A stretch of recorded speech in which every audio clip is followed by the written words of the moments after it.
말씀입니다. 요한복음 1장 29절에서 34절 말씀입니다. 계속해서 이제 주일마다 요한복음을 통해서 하나님의 음성을 듣기 때문에 여러분들이 그 요한복음에다가 이렇게 빨간 줄을 꼭 꼽아 놓으세요.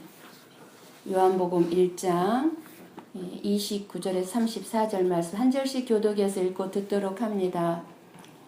이튿날 요한이 예수께서 자기에게 나아오심을 보고 이르되 보라 세상 죄를 지고 가는 하나님의 어린 양이로다.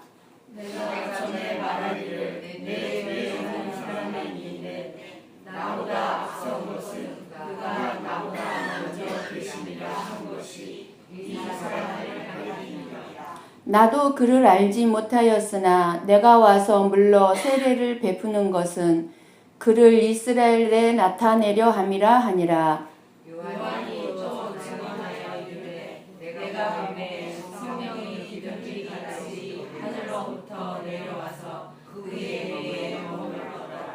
나도 그를 알지 못하였으나 나를 보내어 물로 세례를 베풀라 하신 그이가 나에게 말씀하시되 성령이 내려서 누구 이에든지 머무는 것을 보거든 그가 곧 성령으로 세례를 베푸는 이인 줄 알라 하셨기에 내가 보고 그가 하나님의 아들이심을 증언하였노라 하니라. 아멘. 아멘.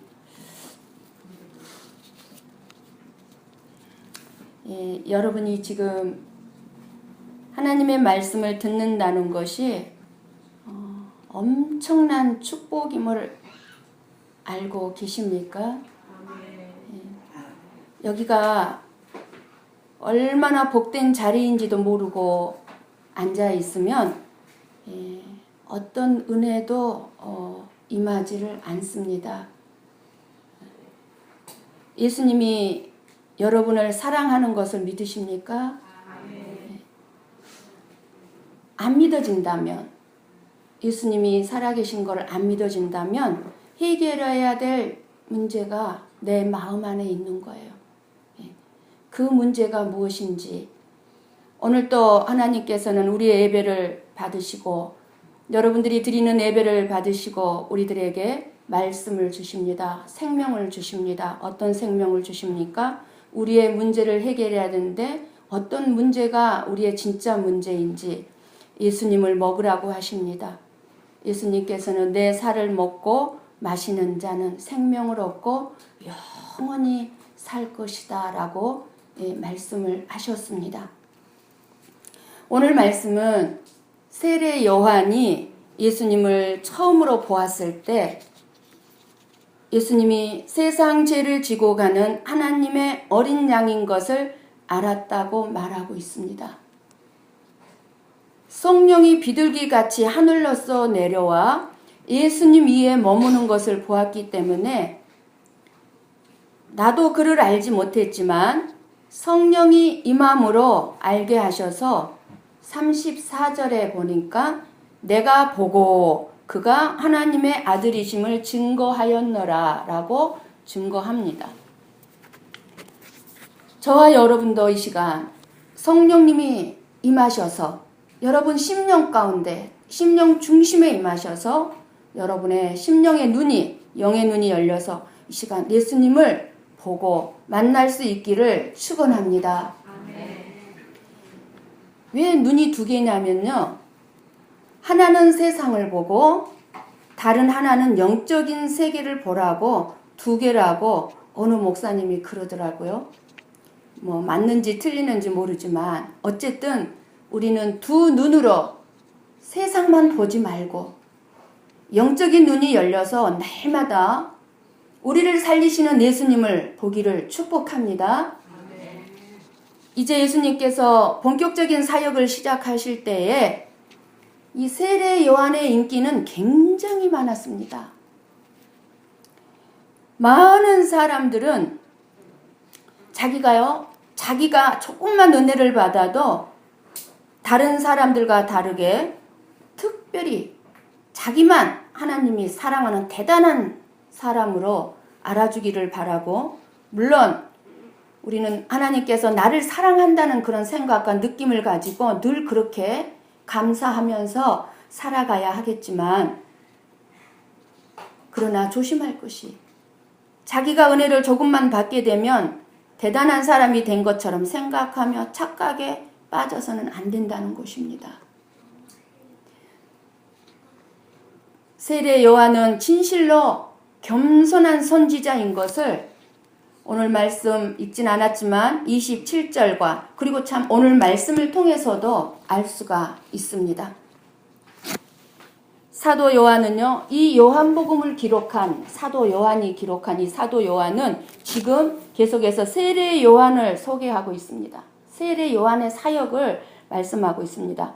그러면서 이 세례 요한을 소개하기를 요한복음 1장 6절에서 하나님께로부터 보내심을 받은 사람이 있으니 그의 이름은 요한이라고 했습니다. 그러니까 세례 요한은 태어나기도 전에 특별한 사명을 가지고 태어날 것이라고 하는 천사의 계시를 받았던 사람입니다. 엄청난 은혜를 받은 사람입니다. 그런데도 광야에서 사람도 없는 데서 살았습니다.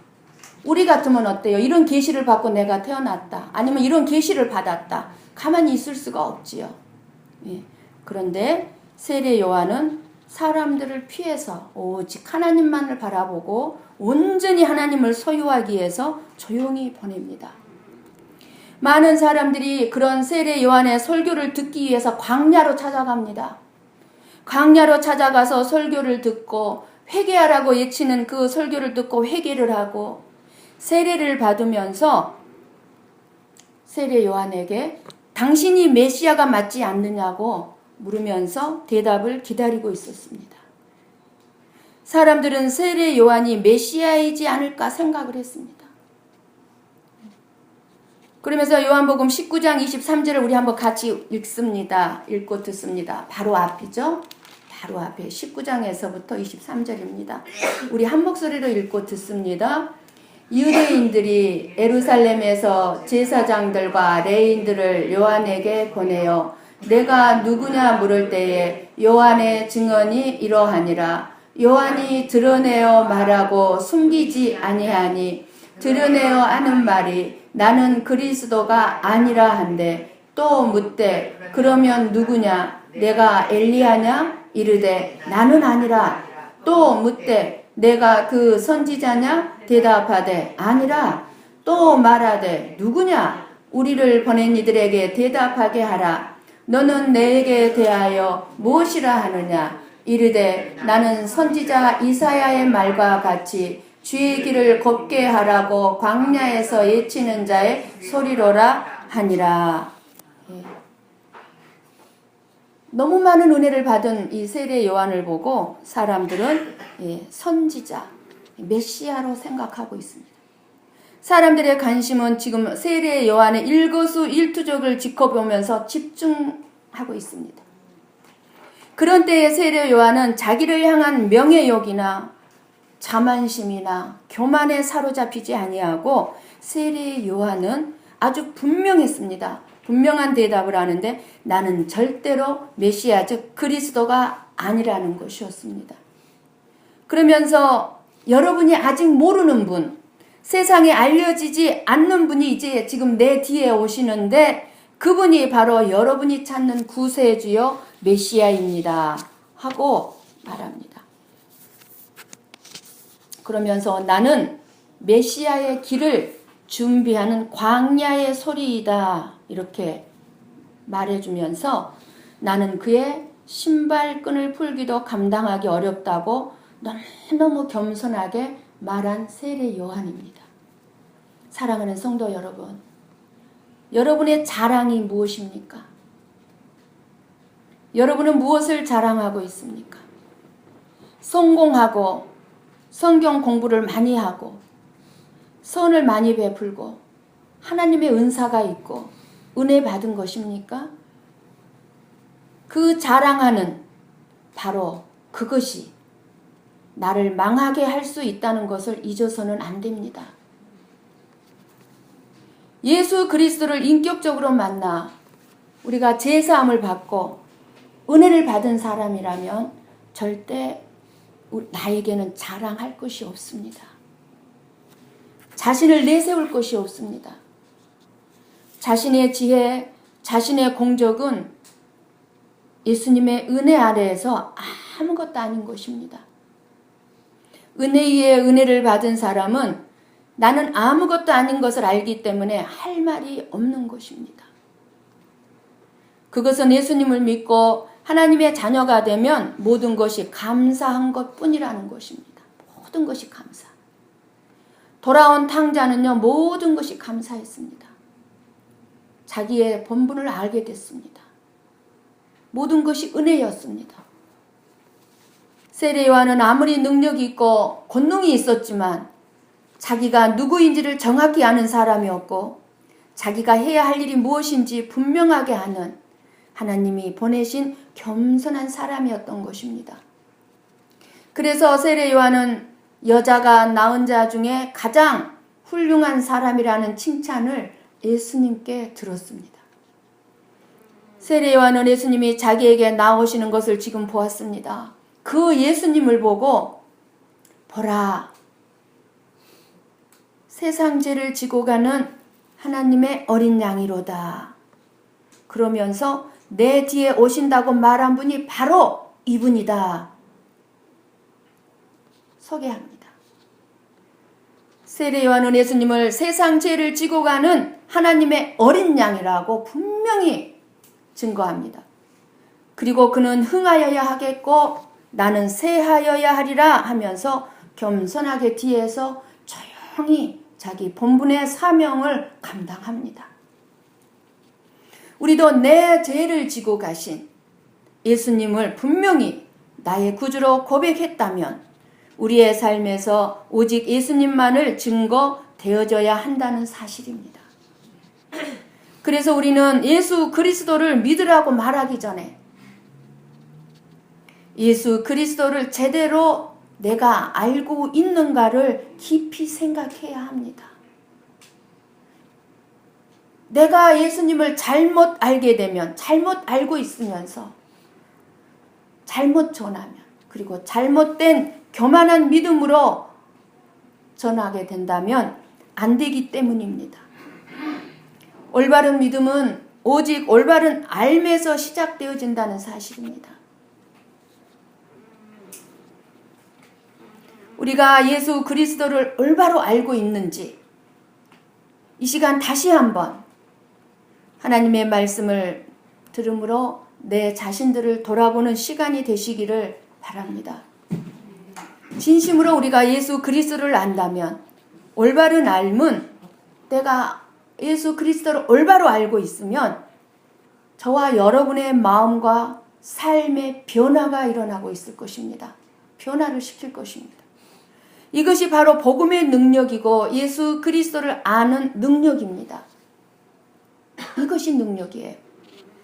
아는 것이 결코 지식의 수준에 머물러 있는 것이 아니라 삶의 능력으로 나타나야 하는 것입니다. 삶의 능력이라고 하니까 어쩌면 어떤 사람들은 그것이 어떤 그 사람을 통해서 놀란 기적이나 이적이 일어나는 것을 생각할지 모르지만 그것이 능력이 아닙니다. 그것이 능력이 아니라 바울의 고백과 같이 어떤 형편, 어떤 경우, 어떤 일을 만난다 할지라도 겸손히 받아들이는 것을 말합니다. 빈부에 처하든 풍부에 처하든 고난에 처하든 기쁨에 처하든 받아들이는 거예요.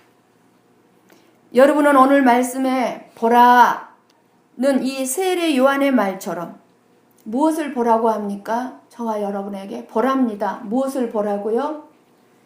세상 죄를 지고 가는 하나님의 어린 양이신 예수 그리스도. 그 예수 그리스도를 보고 있습니까? 여러분 지금 예수 그리스도를 보고 계셔야 돼요.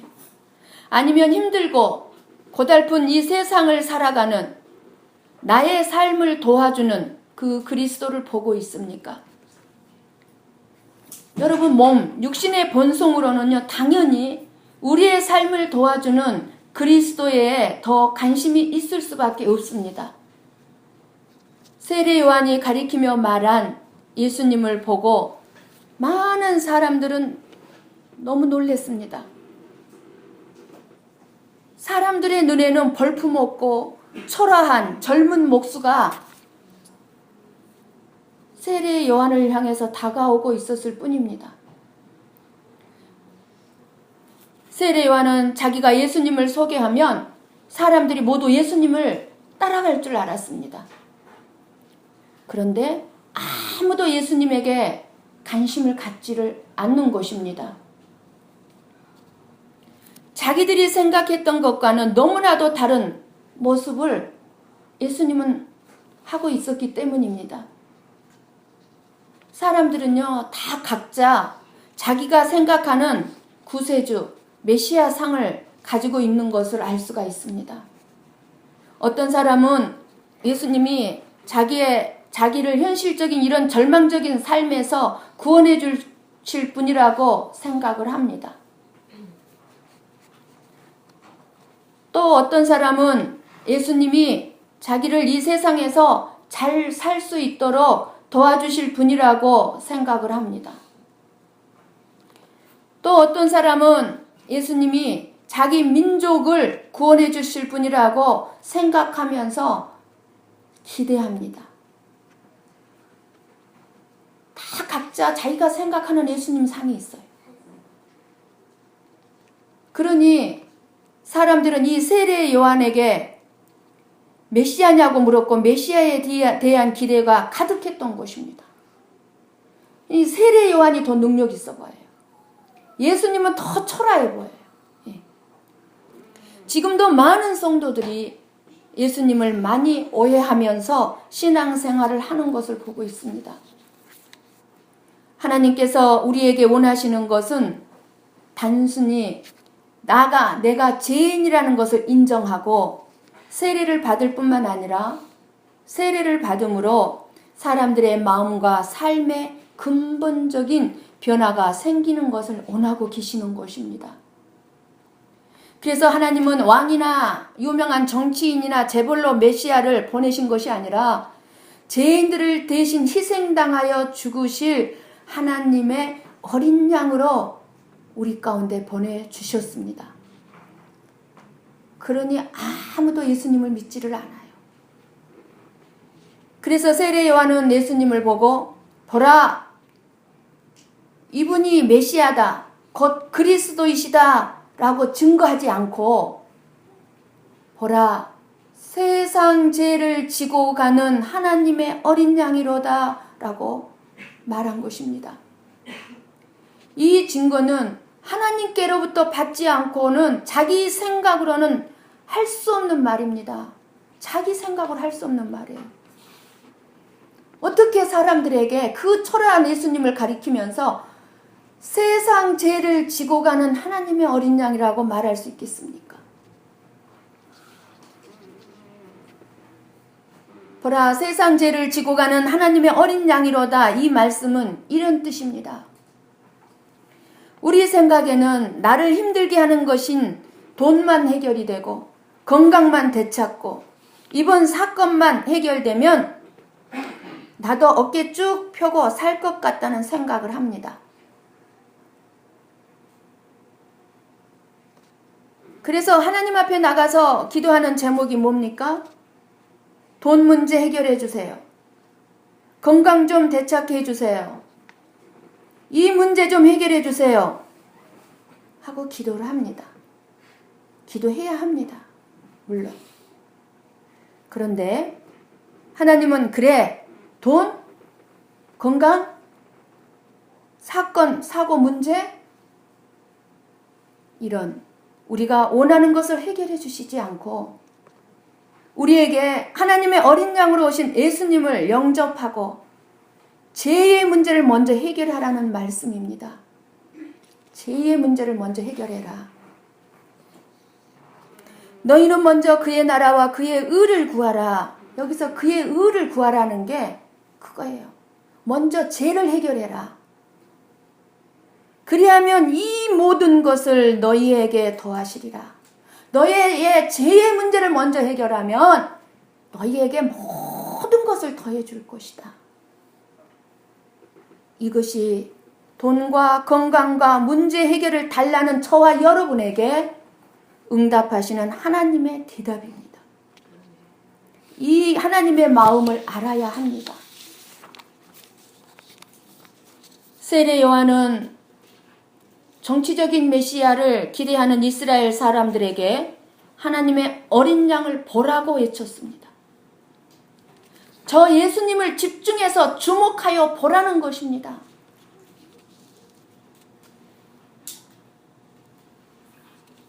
여러분이 보고 계시는 예수님은 어떻습니까? 어린 양은 아무 힘도 없습니다. 곧 죽게 될 양입니다. 사람들이 보기에 예수님도 그렇게 초라하고 연약해 보였습니다. 아무 능력도 없는 것 같아 보였습니다. 내 문제를 해결해 줄 수 없는 분 같아 보입니다. 내 마음을 몰라주는 분 같아 보입니다. 어린 양이신 예수님이 그렇게 연약한 분이 아니에요. 예수님은 전능지하신 분이요, 전능하신 하나님이요, 영광의 본체시요, 평강의 왕이십니다. 그런데도 친히 저와 여러분을 위한 어린 양이 되어서 희생당하셨습니다. 그러니까 예수님을 바로 알고 영접하게 되면 성령 세례를 받아서 죄 사함을 받게 되고 변화된 마음을 갖게 될 뿐만 아니라 하나님의 자녀가 되는 권세, 이 권세는 놀라운 것입니다. 근본적인 변화가 일어나는 것입니다. 그것이 우리가 가진 모든 문제들의 근본적인 해결의 첫 단추를 끼는 것입니다. 그래서 우리는 하나님의 어린 양을 제대로 바라볼 줄 알아야 하는 것입니다.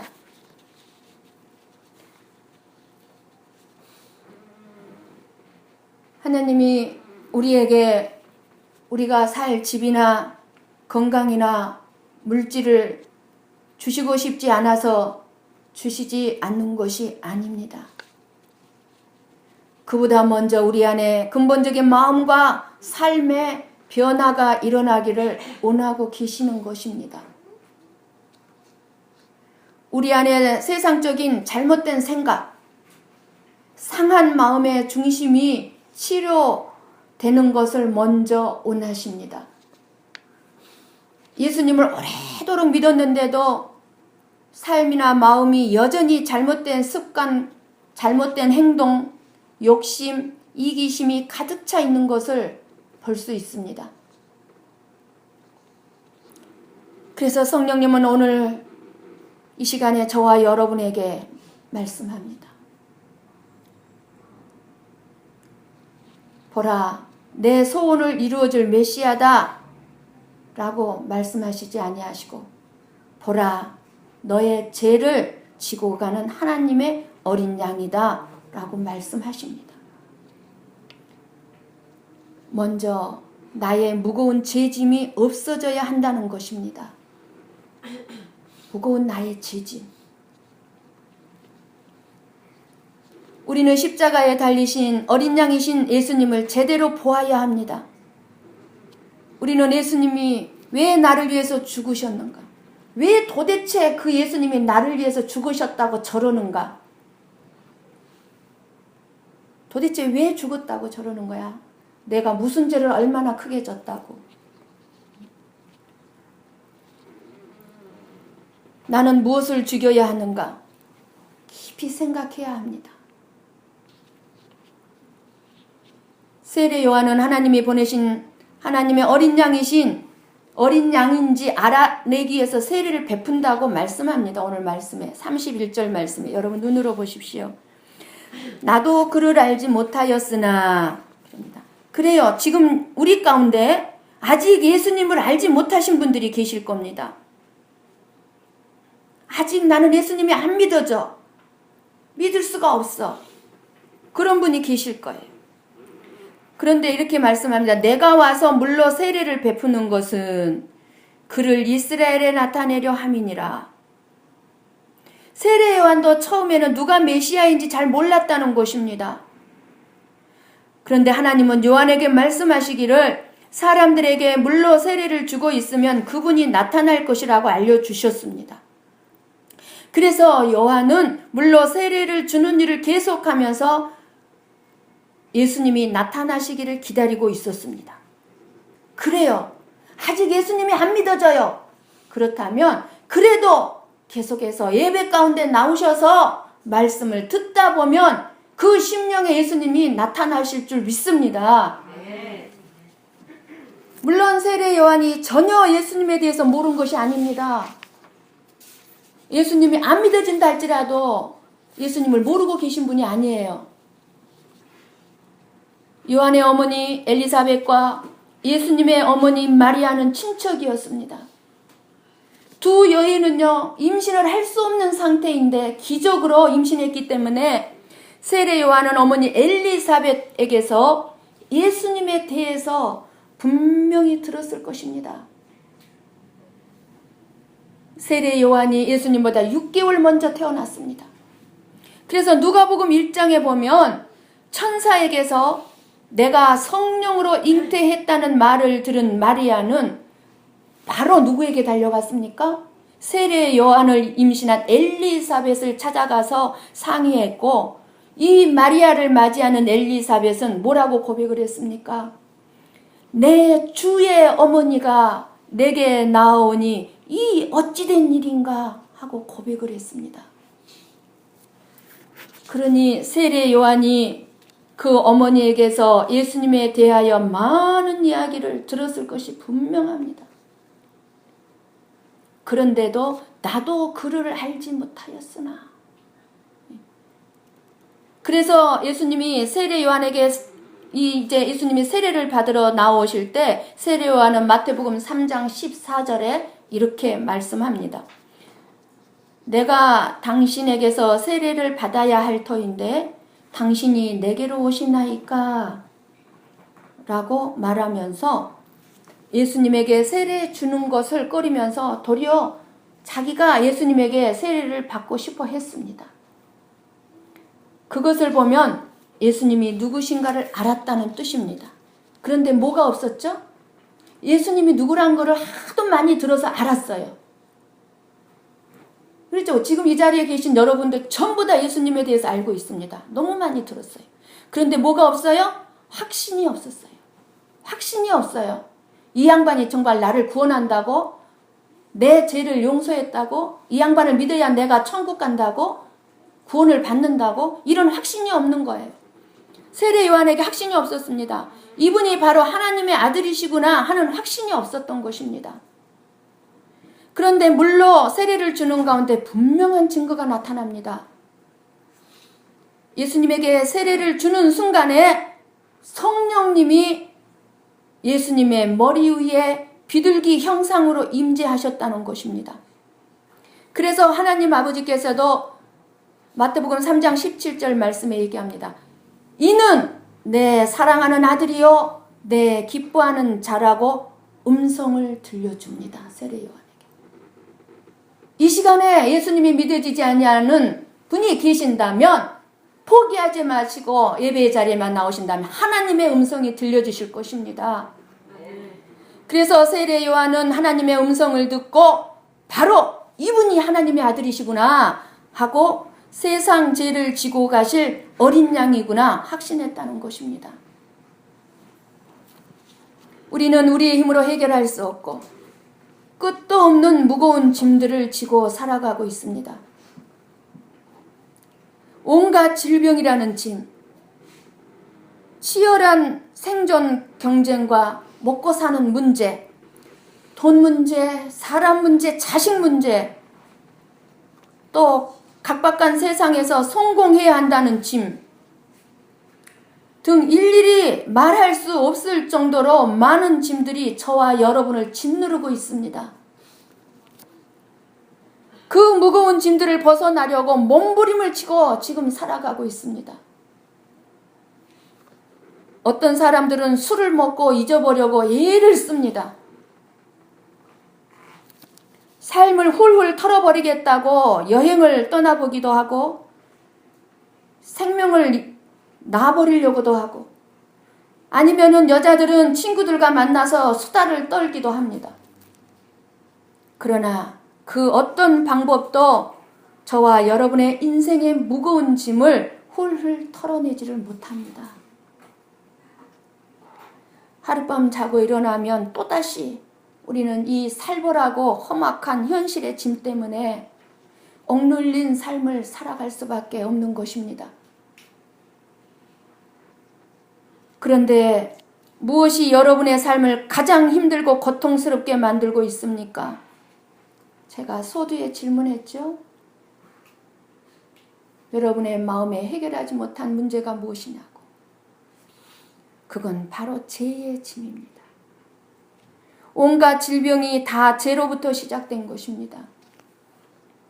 우리를 힘들게 만드는 모든 불안한 마음도 죄로부터 시작된 것이고 갈수록 세상살이가 힘들고 각박해지는 것도 다 죄 때문입니다. 그러기에 죄의 문제가 해결되면 모든 문제가 해결됩니다. 근데 그 죄가 어떤 죄냐 말이에요. 하나님을 믿지 못한 죄, 예수님을 믿지 않는 죄, 그리고 우리가 살면서 소소한 일상 속에서 끊임없이 마음으로, 생각으로, 입술로, 눈으로 지은 죄들, 그 많은 죄들을, 죄의 문제를 해결할 수 있는 사람은 이 세상에 아무도 없습니다. 이 시간 예수님이 하나님의 아들, 우리의 구세주라고 확신이 없는 분들이 있다면 하나님의 말씀을 들으시면서 나에게 주신 하나님의 음성으로 들으셔서 자기 죄를 고백하는 여러분들이 된다면 그 가운데 예수님은 나타나실 것입니다. 오늘 또 말씀을 듣고 내가 지은 죄 때문에 가슴 아파하면서 하나님의 용서를 기다리는 사람들에게 주님을 나타나실 것입니다. 그러나 자기 죄를 알지 못하고 알면서도 숨기고 의인인 채 하며 자기 공로를 인정받으려 하고 자기 문제나 해결받기 원하는 사람들에게는요, 예수님은 침묵하시고 변화되기를 기다리고 계신다는 사실을 깨달으시기 바랍니다. 여전히 기다리고 계십니다. 하나님이신 예수님께서 왜 어린 양으로 이 땅에 오셨습니까? 영광 받기 위해서 오셨습니까? 저와 여러분에게 존경받기 위해서 오셨습니까? 아닙니다. 바로 세상 죄를 지시기 위해서, 내 죄를 지시기 위해서 이 땅에 오셨다는 사실입니다. 보라, 세상 죄를 지고 가는 하나님의 어린 양이로다. 너희의 죄 문제를 근본적으로 해결하기 위해서는 세상 죄를 지고 가는 하나님의 어린 양을 보라고 외치는 것입니다. 하나님의 구원을 보라는 것입니다. 그러나 그 어린 양을 제대로 알아보는 자가 없다는 것입니다. 보기는 보아도 깨닫지를 못하는 것입니다. 그러므로 예수님께서 말씀합니다. 우리 이 말씀은 찾아서 읽고 듣습니다. 마태복음입니다. 신약의 맨 앞에입니다.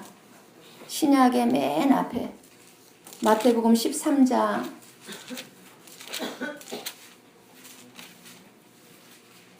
마태복음 13장 16절에서